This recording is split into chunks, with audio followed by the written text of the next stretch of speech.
পায়েল সোম কিচেনে আপনাদের সকলকেই স্বাগত। আজকে আমি আপনাদের সাথে শেয়ার করব কিভাবে অদরক চা বা আদা চা তৈরি করবেন। একেবারে দোকানের মতো পারফেক্ট আদা চা কিভাবে বাড়িতেই তৈরি করবেন আর সেই স্বাদেরই হবে, সেই রেসিপিটাই শেয়ার করব। চলুন তাহলে ভিডিওটি শুরু করা যাক। আমি কিভাবে অদরক চা বানাচ্ছি তার জন্য আমি এখানে 2 ইঞ্চি পরিমাণ আদা নিয়ে নিয়েছি। আদার খোসাটাকে ছাড়িয়ে রেখেছি। আপনারা চাইলে আদাটাকে গোটাও রাখতে পারেন, তবে ভালোভাবে ধুয়ে পরিষ্কার করে রাখতে হবে। এবার এর মধ্যে দিয়ে দেবো 2টো এলাচ। এবার এটাকে হালকা থেতো করে নিতে হবে। থেতো করে নেওয়া হয়ে গিয়েছে। অন্যদিকে আমি চুলায় সসপ্যান বসিয়ে দিয়েছি। তার মধ্যে আমি দিয়ে দেব, আমি যেহেতু 2 কাপ পরিমাণ চা করব তার জন্য 1 কাপ পরিমাণ জল দিয়ে দেব আর 1 কাপ পরিমাণ দুধ দিয়ে দেব। যতটা চা করবেন তার অর্ধেক জল আর অর্ধেক দুধ দিতে হবে।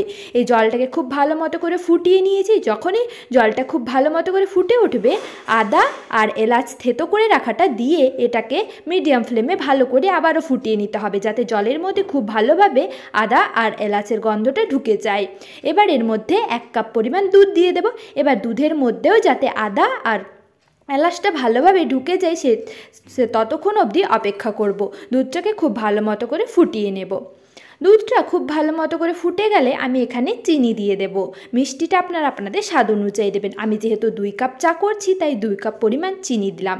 একটা বলক আসা অবধি অপেক্ষা করব। তারপরে এর মধ্যে আমি দিয়ে দেব 1 টেবিল স্পুন চা পাতা।